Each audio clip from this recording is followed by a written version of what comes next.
Hi, welcome to another episode of Waste Management. Today's a special day, actually. We have Tim Patton out here with us. He's our nutritionist. He's always inside. It was nice to finally get him outside.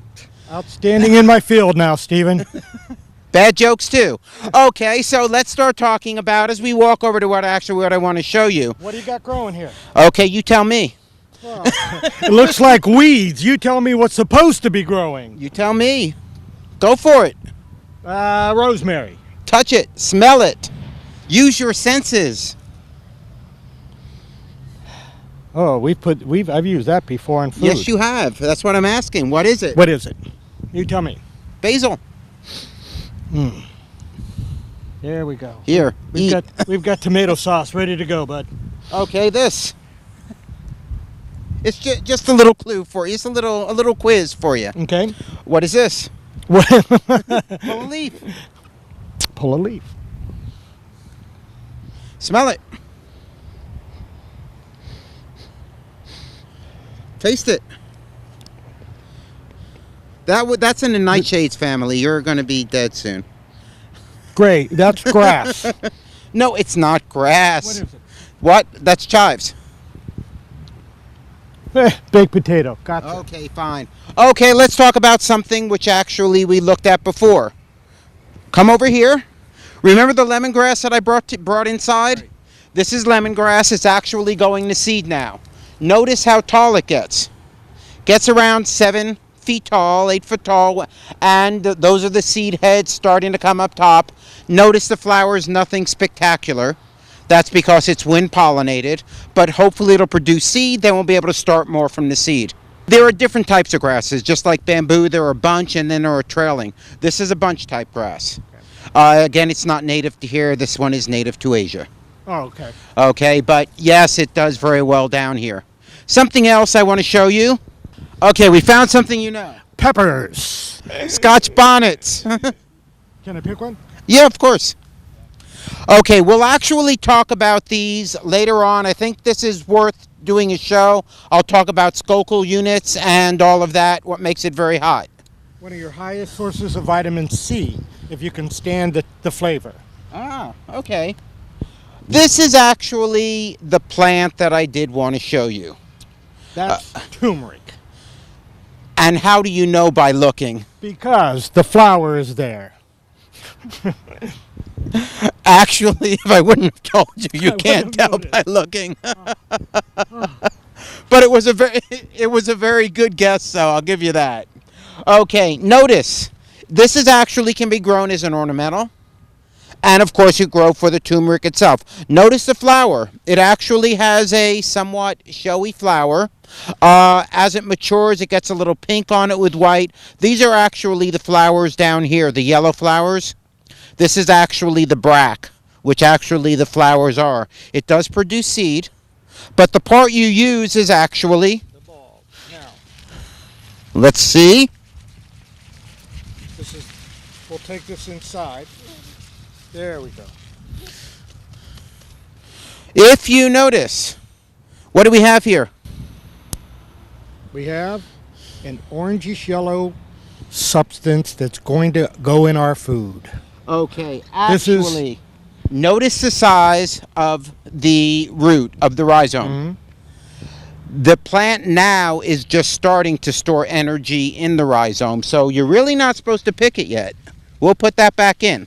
How big will they get? Quite big. I have one upstairs boiling for you, and you'll actually see how big they do get. Okay. But that's basically it. But this is really nice. Like this little piece, if you notice, there's actually an eye here. 2 eyes. That's actually where the new leaves will grow from. You actually let it get bigger, then you pull it, it'll harden off like the one I have upstairs, and you'll actually see what it looks like. Now, is this edible like this? No. I can't just eat it? Well, you can eat anything. I just ate one of those peppers and my tongue is still burning. Not bad. Kind of a slight ginger flavor to No. It's actually pretty good. You will eat anything. This is very good. Okay. I could get more. Okay. Now, It tastes like a parsnip. don't see that one coming. It does. Okay. Now, is this supposed to be good for me? Oh, extremely. So I'm going to fly around the building, huh? Well, at your weight, maybe not, but at your weight, probably not fly, but at least you'll be able to run around a bit. Oh, I could run? Yeah. Okay. I look forward to seeing what we're doing with it up in the lab, Stephen. Okay, ready to go up? Ready? Okay, before we go up, though, look around. See all these beds? Yes.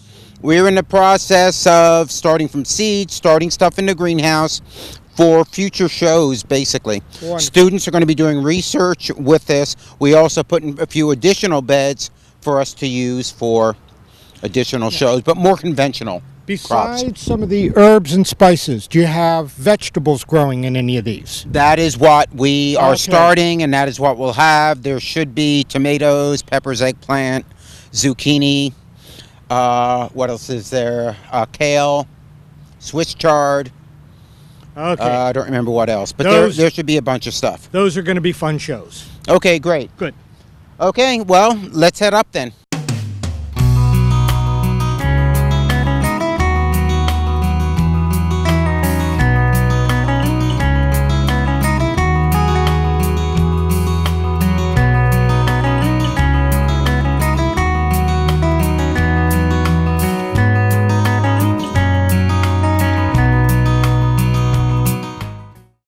Cool programs for hot jobs. Let Miami-Dade College jumpstart your career. We offer bachelor's degrees in film and TV production, electronics engineering, supervision and management, and nursing. Or choose from 300 other programs. With our flexible course schedules, you can take classes during the day, evening, weekend, or online. For more info, visit MDC.edu or call 305-237-8888. Get the knowledge and training for today's in-demand jobs. Register now. Fresh thinking is being served at Miami-Dade College. Create your own recipe for success in the evolution of food culture at the Miami Culinary Institute. Learn the skills you need to jumpstart your career in the culinary arts. Turn green into gourmet and celery into salary. Miami Culinary Institute. Food, culture, innovation. Visit us at miamidadeculinary.com. Register now. Miami Culinary Institute.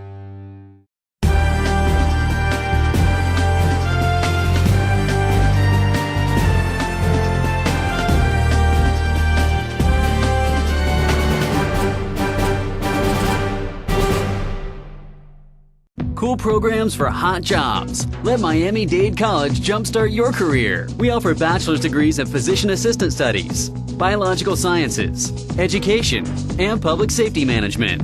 Or choose from 300 other programs. With our flexible course schedules, you can take classes during the day, evening, weekend, or online. For more info, visit mdc.edu or call 305-237-8888. Get the knowledge and training for today's in-demand jobs. Register now.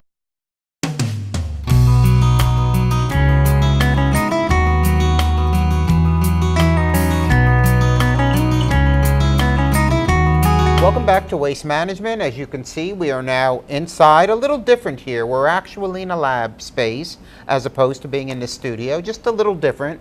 Maybe later they'll pan around and show you. This is actually where we hold a lot of the lab classes. 24 students at different tables. This is a biotech lab, so we're just kind of confiscated the space for a while. But cooking is biotech. This is taking all the things you grow out there in the yard, bringing it in and preparing it so it's in an edible form, as compared to what you do, which is pull it out and just eat it from the ground. No, I'm talking biotech, where we Yes. take a gene from a goldfish and put it into a plant. We can do that. We can do that. Okay, great. You said when we were walking in, we were talking, you mentioned about herbs and why we use them? You know, this is a big deal in the history of humans trying to eat and nourish themselves, and we've gotten away from it. Herbs used to be the way that we either added flavor to bland food. You take a chicken, bless your heart, if you had one 10,000 years ago, you boiled it, and it tasted like boiled chicken. So we added things to it to enhance either its flavor, its coloring, its acceptability, what we call organoleptic qualities. Now, that was sort of the history of how the trade routes, the spice routes, all of that came about. And there were other reasons like the covering up of decaying food products. Sounds appetizing. Oh yeah. If your chicken wasn't quite hygienic and it had a slight off flavor, the herbs and spices also masked that. So they were very important as part of developing cuisines. But they're also providing nutrients and other healthy chemicals, what are called phytochemicals. What happened, and this is the unfortunate sort of part of where we are, we found that we could add salt, sugar, and fat, and then we didn't care what else was added. It tastes just fine. What more do you need? What more do you need? Well, then the problem is 80 million people with heart disease, 26 million with diabetes, and now we're thinking, well, okay, maybe we shouldn't be doing that. What could we do? Oh, well, let's go back 4,000 years to where we now have something growing in the ground, used first for medicinal purposes. Are you gonna, let's go ahead and get that out. This is turmeric, and turmeric is very popular, and there's a couple reasons why. One is its nutritional value. The second is because it is an inexpensive root-based product in the ginger family, and then it substitutes for something called saffron. If you cut that open carefully, okay, you'll find the coloring in that is sort of that sweet potato, amber gold, a little bit of yellow, a little bit of gold, a little bit of orange mix. Wow, look at the knife even. And when you finally dry this out and powder it, it will look sort of an orangish, yellowish gold. You can't help but eat it, I know. But when you add it to food, it will... Wow. It is a lot more pungent than outside. Whoa. Than you would have thought, which is why you don't have to use a lot. Now, I'll go through turmeric while we're sort of got it here in view. This has been used for over 4,000 years as a medicinal substance. Okay, what did I just cure in myself by eating this? Okay, first it's an anti-inflammatory, and that was its original, both internal and external use. You can make a paste out of this. Okay. How would I do that? We have some. How would I make it into a paste? What Okay, what you if would I want to do- process? I'm turning orange. Yes, as we speak. Well, and again, it's the coloring that makes it popular now. But what you could literally do with it is take out the inside from the The fibrous outside's outside. fine. The outside's fine, but you wouldn't want a paste made out of that. But it's And not then- fibrous at all. No, but you discard that, and then the inside gets sort of mixed down to something that has some consistency to it. Now, that's not how we use it traditionally in food. We use it as a powder. And again, it was a great question. I just ate this. What's good for me? But a question too. What would I cook with this? I mean, I don't. And I'll get to that. Okay. First question, why would you want it? Well, right now, besides it being an anti-inflammatory, it's an antioxidant, and so it's been researched to help first with Alzheimer's disease. What? Yes, this is, well, see, I knew you'd forget that one. Okay. Second, it's been shown to have some wonderful properties for helping reduce cardiovascular disease in two ways. One, it keeps, thank you, dude. It keeps LDL cholesterols from oxidizing. That's one. And second, it's very high in a vitamin called pyridoxine, better known as B6. I know that sounds like bingo. B6, bingo. No, but it's not. It is the vitamin you need to metabolize proteins, and as such, it helps break down a sulfur-containing amino acid. I know you don't care the name, but it's methionine. It then gets changed to Methionine is cysteine. very important. Very important. But in the degradation of methionine, if you don't have pyridoxine, this is extremely high in pyridoxine, you end up with a byproduct called homocysteine. Homocysteine damages your arterial walls, which allows the oxidized LDLs to stick to. So heart disease is a big one. Okay, good. Now, you asked a great question. Okay, what do I use it Yeah, I for? want to cook with this already.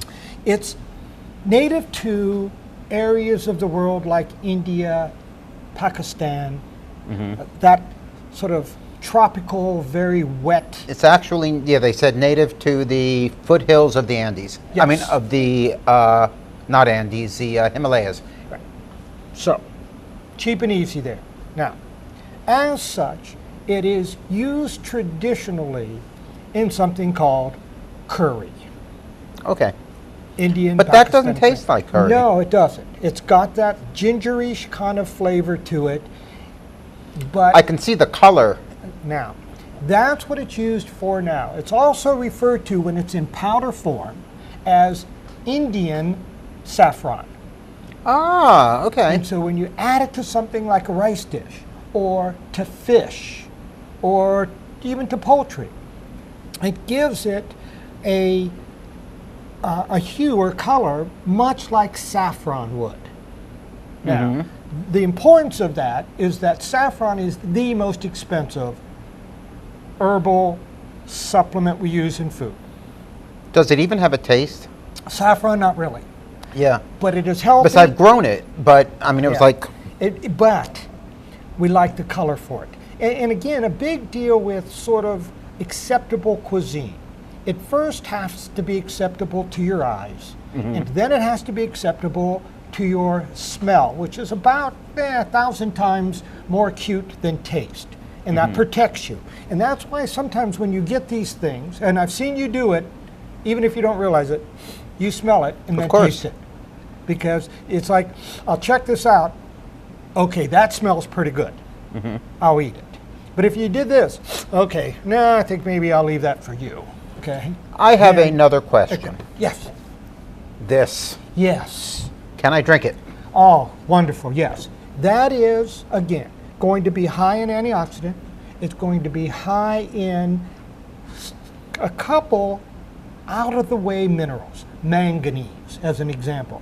Go figure, but it's a good source, as ginger is, in one of these trace minerals that we don't know everything we need to know about, but we certainly don't know a whole lot of great food sources. This is one. So what do I do? Just drink it as is? I know strain it, of course. Actually, I will tell you, this would be like a tea.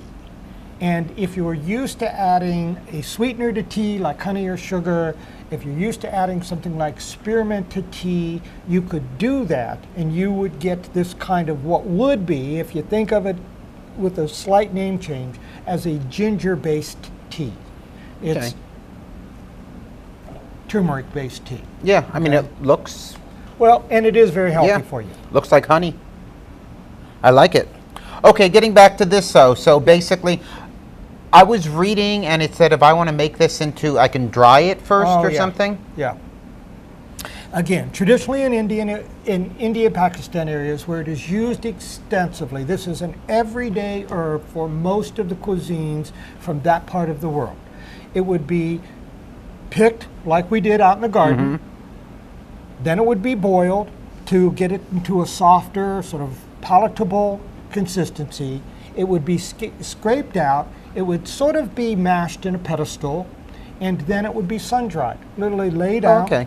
out on in some kind of flat surface like this, left in the sun, and the powder of it, pure turmeric powder, would be kind of, I don't want to call fluffy. I hate to. It's No. not got a lot. It's not going to be as granular, or Okay. it's a powder, and it would Okay. splatter. Well, I think we are about out of time. So we have to turn, you know, basically here I would say this is a must for every garden. Oh God! It For not only sure. is the plant beautiful, Yeah, but flowers the even outcome root is just wonderful for you. And I'll keep everyone posted. I will actually, you want to try some too? Yeah. Okay, I will actually drink that and see, and we'll get back to you guys on how that tastes. But it actually, eating it, just boiling it for a short time, it's really not bad. It's actually quite good. So I highly recommend it, and the plant's pretty. So go for it. Okay, we will see you next time on another episode of Getting This Waste Managed.